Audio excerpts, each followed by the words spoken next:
이제 하나님의 말씀을 경청하시겠습니다. 나는 이제 너희를 위하여 받는 괴로움을 기뻐하고 글쎄의 남은 고난을 그의 몸된 교회를 위하여 내 육체에 채우노라. 내가 교회의 일꾼 된 것은 하나님이 너희를 위하여 내게 주신 직분을 따라 하나님의 말씀을 이루려 함이니라. 이 비밀은 만세와 만대로부터 감추어졌던 것인데 이제는 그의 성도들에게 나타났고 하나님이 그들로 하여금 이 비밀의 영광이 이방인 가운데 얼마나 풍성한지를 알게 하려 하심이라. 이 비밀은 너희 안에 계신 그리스도시니 곧 영광의 소망이니라. 우리가 그를 전파하여 각 사람을 권하고 모든 지혜로 각 사람을 가르침은 각 사람을 그리스도 안에서 완전한 자로 세우려 함이니 이를 위하여 나도 내 속에서 능력으로 역사하시는 이의 역사를 따라 힘을 다하여 수고하노라. 아멘. 이 말씀으로 하나님이 은혜 주실 줄 믿습니다. 여호수아 중창단 찬양하겠습니다.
우리 교회에 이렇게 멋있는 분이 많으신 줄 오늘 새삼스럽게 느꼈습니다. 예, 귀한 찬양 또 준비하시고 너무 감사합니다. 할렐루야. 교회의 시작은 어디서부터 시작되었을까요? 많은 학자들은 교회의 기원은 어디서부터인가 라는 것을 연구하면서 학자들마다 제각각 조금씩 다른 이야기를 합니다. 어떤 이는 구약시대 이스라엘 백성부터라고 하는 이가 있는가 하면, 어떤 이는 예수님께서 부르신 12제자 공동체가 교회의 시작이다, 그렇게 말하는 이들도 있습니다. 그렇게 교회의 시작을 다르게 말하지만 제도적 교회에 대해서는 모든 학자들은 다 동일한 말을 합니다. 오늘날처럼 감독 또 집사가 있는, 이 직제가 있는 제도적 교회의 시작은 성령님이 임하심으로 예루살렘 교회에서부터 시작되었다고 하는 이야기에는 모두가 이구동성으로 동의하고 그렇다고 말합니다. 그렇게 성령이 임하심으로 시작된 교회가 갑자기 하늘에서 뚝 떨어진 것은 아니었습니다. 자연적인 힘에 의해서거나 어떤 종교적 원리에 의해서 교회가 생겨난 것이 아닙니다. 예수님은 고작 30년 조금 넘게 사셨습니다.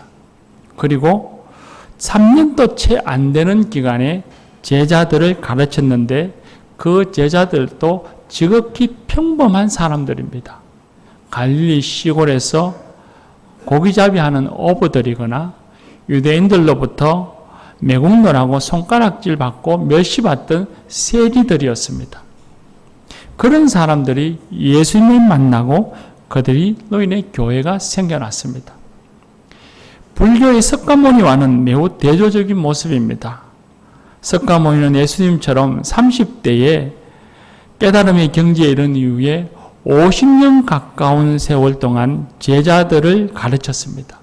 그리고 그 제자들은 그 당대의 엘리트들이었고 그 기라성 같은 제자들로 인해서 석가모니의 뒤를 이어졌고 불교가 생겨났습니다.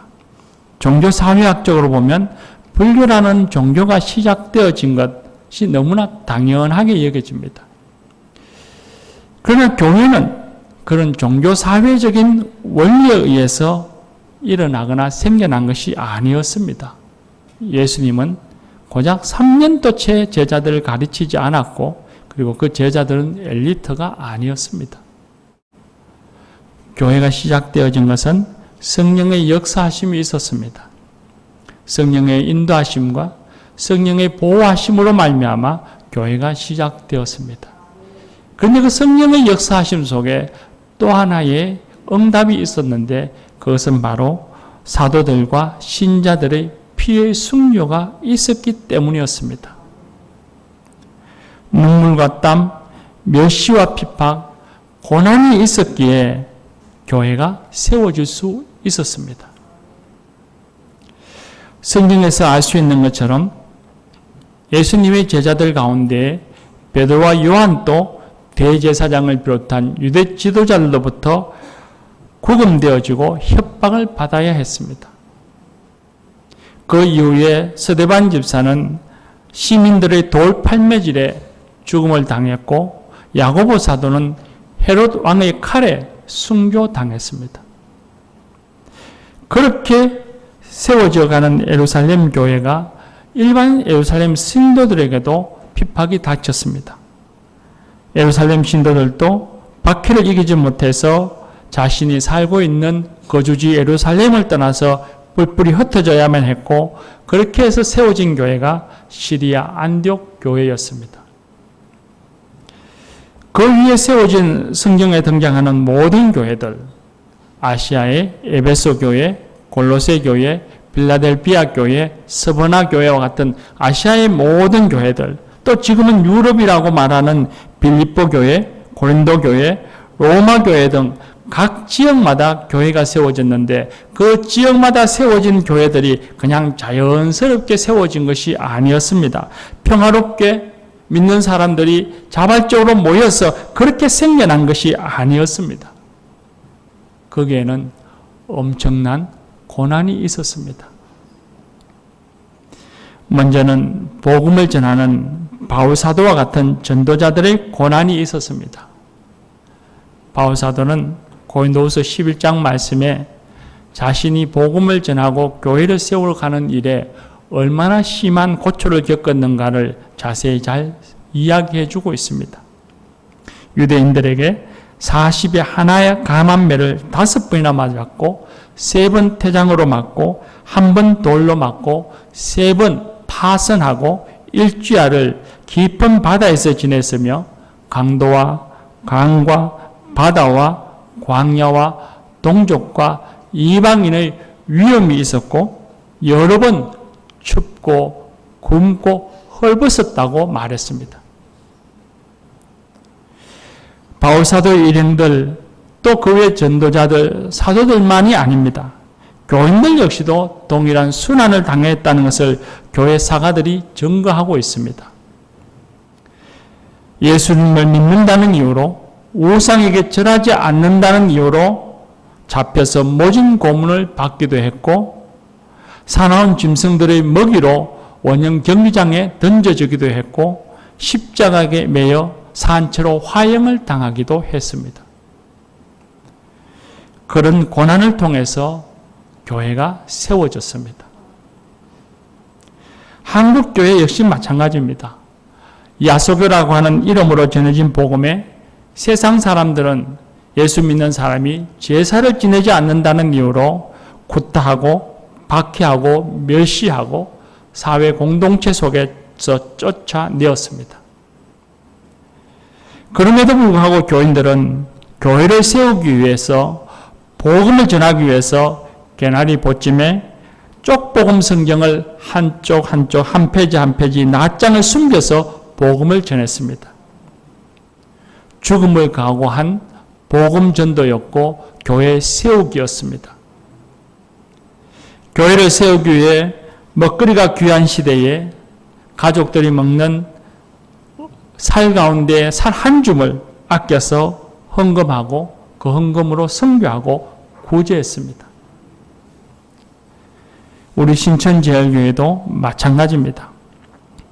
43년 전 처음 교회가 세워진 후에 얼마나 많은 눈물과 헌신의 고난이 있었는지는 저보다 여러분이 더 잘 아실 것입니다.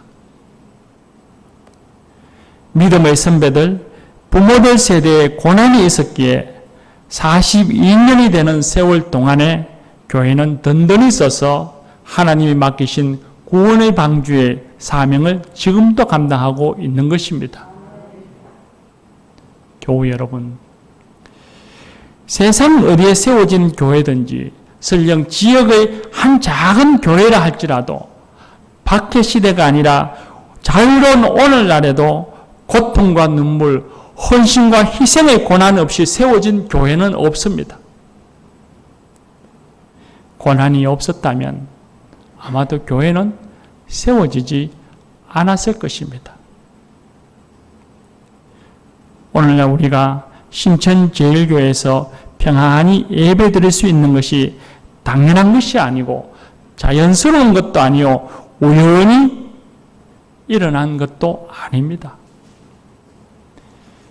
믿음의 앞선 이들의 고통과 눈물, 인내하며 견뎌온 신앙 선배들의 고난이 있었기에 오늘 여기에 우리가 있는 것입니다. 이런 성도들의 고난이 그들의 잘못이었거나 그들에게서부터 시작된 것은 아니었습니다. 예수님에게서 시작되었고 예수님을 따름으로 생긴 고난이었습니다. 저는 예수님의 순환, 그 십자가의 죽음을 묵상하면 머리에 늘 떠오르는 장면이 있습니다. 시각적인 효과가 얼마나 우리에 큰 영향을 주는가 하는 것을 자주 느끼게 되는데 멜 깁슨이 제작한 The Passion of Christ라고 하는 예수님의 그리스도의 순환이라고 하는 영화의 장면이 늘 떠오릅니다. 예수님이 고난당하는 장면입니다. 2시간이라고 하는 긴 영화의 시간 가운데 많은 장면들은 다 잊혀지고 생각나지 않는데 오래된 영화지만 여전히 잊혀지지 않는 장면이 2장면이 있습니다. 하나는 예수님이 로마 병정들에게 끌려가서 그 광장에서 돌에 손이 묶여지고 그리고 무릎 꿇린 채로 노마 병정이 내려치는 그 채찍, 쇠가 받쳐 있는 그 채찍에 맞아서 살이 뜯겨져 나가는 그 장면이 아직도 잊혀지지 않습니다. 그리고 골고다 십자가에서 못 박히실 때에 십자가에 묶어둔 채로 그 손에 못을 박는 그 장면이 아직도 잊혀지지 않습니다. 성경에서 글로만 읽던 예수님의 그 고통이 얼마나 처절했는지를 온 몸으로 실감할 수 있었습니다. 그리스도의 순환을 연구하는 학자들, 로마의 십자가 형틀을 연구하는 학자들에 의하면 실제로 예수 그리스도가 받으신 그 고난은 이 영화에서 묘사된 것보다도 훨씬 더 심각했다고 말합니다. 바로 이런 예수 그리스도의 고난, 멸시와 고통, 죽음의 결과로 저와 여러분이 구원을 받았고 교회가 세워졌습니다. 믿음의 선진들은 바로 이런 우리를 구원하신 예수 그리스도의 십자가의 길을 따라서 고난으로 교회를 세웠습니다. 예수님의 길을 따라 고난을 짊어짐으로써 교회가 세워졌습니다. 그래서 그 고난은 실패가 아니고 승리였고 부끄러운 것이 아니고 영광이었습니다. 우리는 흔히 십자가에서 당한 그리스도의 고난으로 예수님의 고난이 끝이 났다고 생각합니다. 그런데 오늘 우리가 읽은 말씀 24절 말씀에 보면 내가 이제 너희를 위하여 받는 괴로움을 기뻐하고 그리스도의 남은 고난을 그의 몸된 교회를 위하여 내 육체에 채우노라 했습니다. 바울 사도는 그리스도의 남은 고난이라는 표현을 사용하고 있습니다. 그리스도의 십자가의 고난이 우리를 구원하기에 부족해서 아직도 누군가가 고난을 더 받아야만 한다는 말씀이 아닙니다. 이 말씀은 예수님이 사람을 구원하시기 위해 고난을 받으신 것처럼 오늘날 교회가 성도들이 아직도 구원받지 못한 사람들을 구원하기 위해서 예수님의 십자가의 길, 고난의 길을 따라가야 한다는 말씀입니다. 여러분, 예수님께서 사람을 위해서 그들을 구원하시기 위해서 십자가의 고난과 죽음을 짊어지고 가셨습니다. 그렇다고 한다면 오늘날 아직도 구원받지 못한 사람들을 보실 때에 예수님의 마음은 어떨까요? 아마도 마음 아파하시고 괴로워하시리라고 생각합니다. 아직도 세상에 복음을 알지 못하고 예수님께로 돌아오지 않는 사람이 있는 한 그리스도인들은 예수 그리스도의 남은 고난을 짊어지고 가야 할 책임이 있습니다. 예수님께서 죽음으로써 세웠던 교회를 온전히 세우고 든든히 세워가기 위해서 고난을 짊어지고 갈 책임이 우리에게는 있는 것입니다.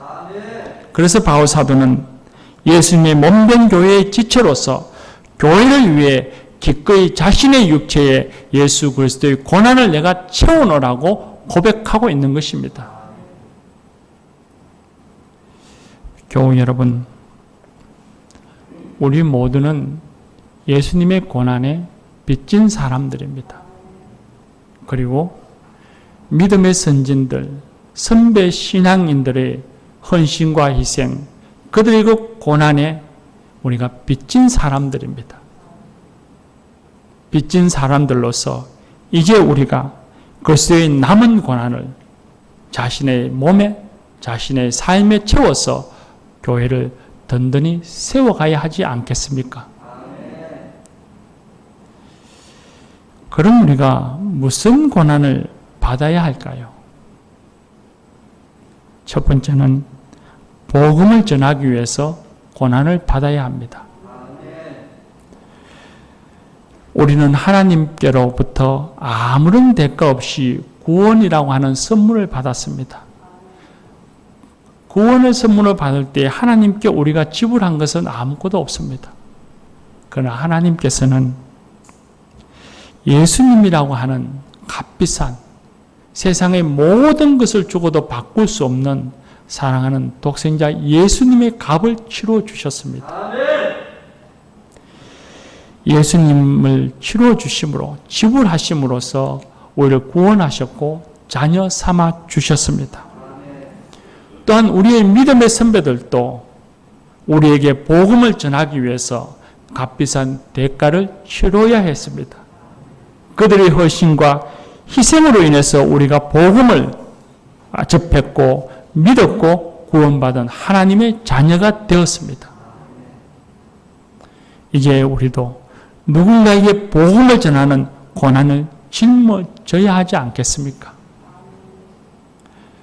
어렵다고만 할 것이 아닙니다. 복음의 십자가를 짊어지는 것이야말로 우리가 져야 할 아름다운 고난이고 승리이고 영광일 것입니다. 누군가가 앞서 말씀드린 멜 깁슨이라고 하는 사람이 제작했던 예수님의 순환이라는 영화를 아주 심하게 혹평한 적이 있었습니다. 이것이 무슨 영화인가? 피로 뒤범벅이 된 한편의 잔인한 폭력 다큐멘터리라고 그렇게 신랄하게 비난했습니다. 그런데 그 말을 들은 멜 깁슨이 이렇게 대답했습니다. 그렇습니다. 십자가는 낭만이 아닙니다. 그것은 저주입니다. 예수님께서 우리의 죄 때문에 그 저주를 대신 받으신 것입니다.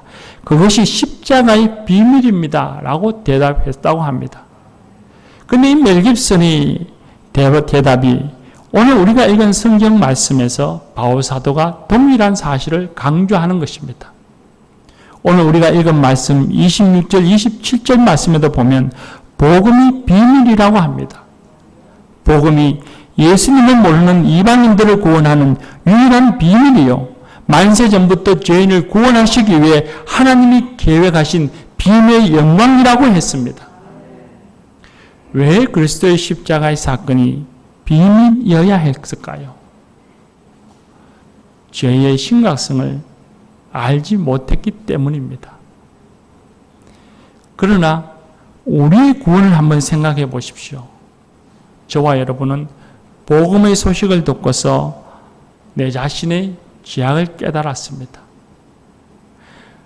예수님의 십자가가 아니면 내 죄가 해결될 수 없다는 것을 깨닫고 느끼는 순간 십자가는 저와 여러분의 마음의 눈을 열어주었고 인생을 바꾸는 하나님의 사건이 되었습니다.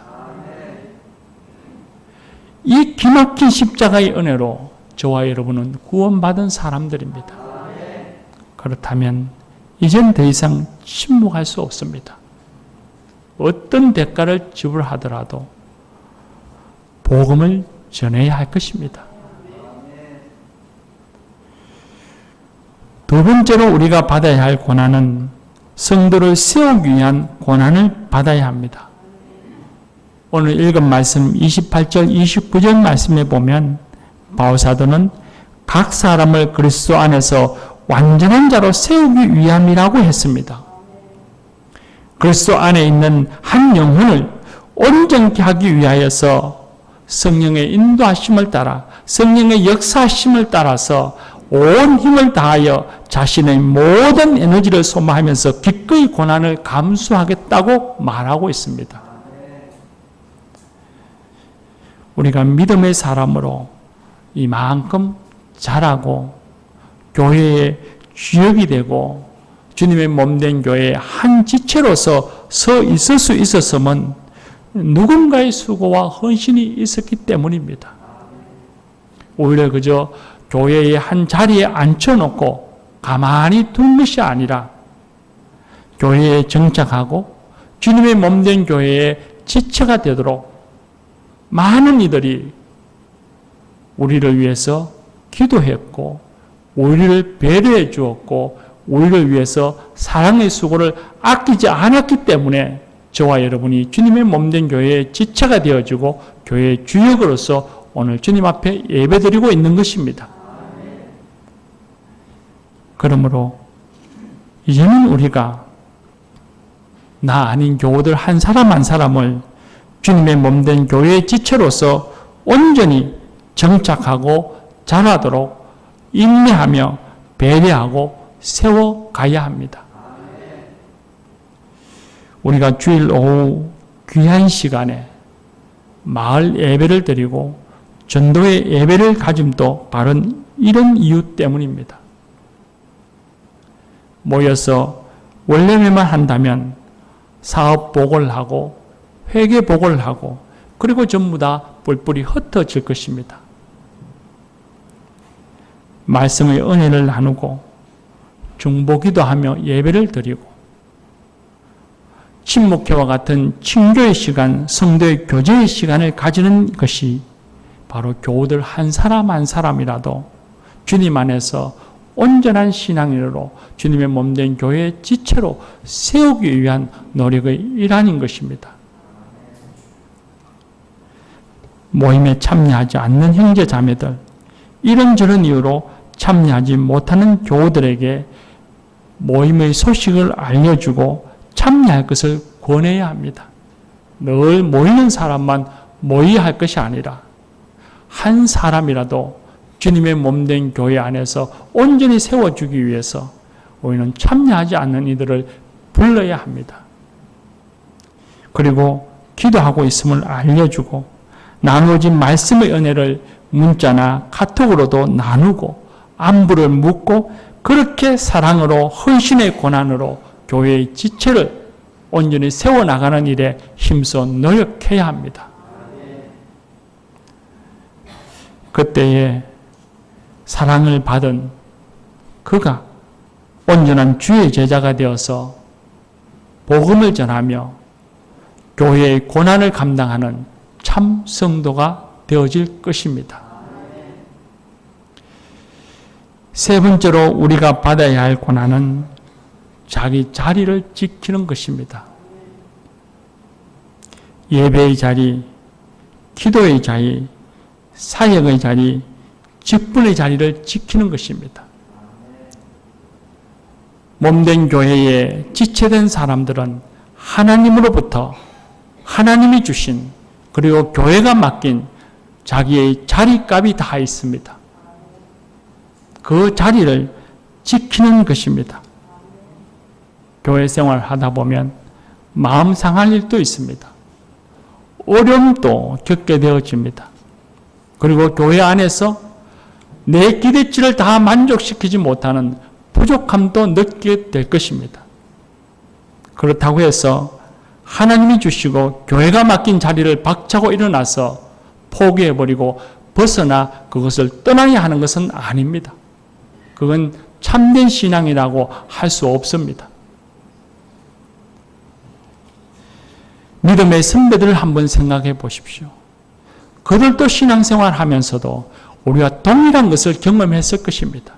신앙생활 하면서 마음 상하기도 하고 우리보다 더 훨씬 어려운 일을 겪으면서 시험과 유혹을 받기도 했을 것입니다.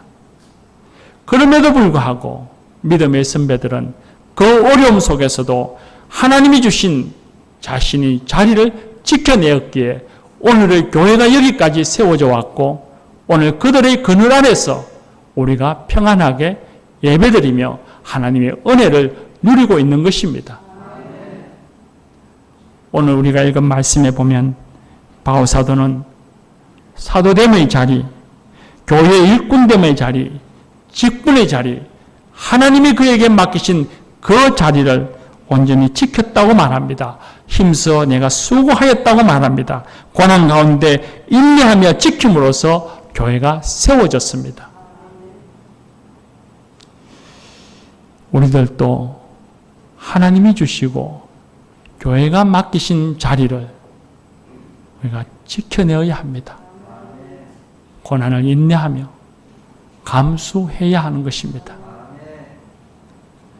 사랑하는 교회 여러분, 교회는 예수님을 닮아 고난으로 세워지는 공동체입니다. 이 고난을 거부하지도 두려워하지도 말고 기쁨으로 감수하는 우리 교회, 저와 여러분이 되시기를 기대합니다. 기도합시다.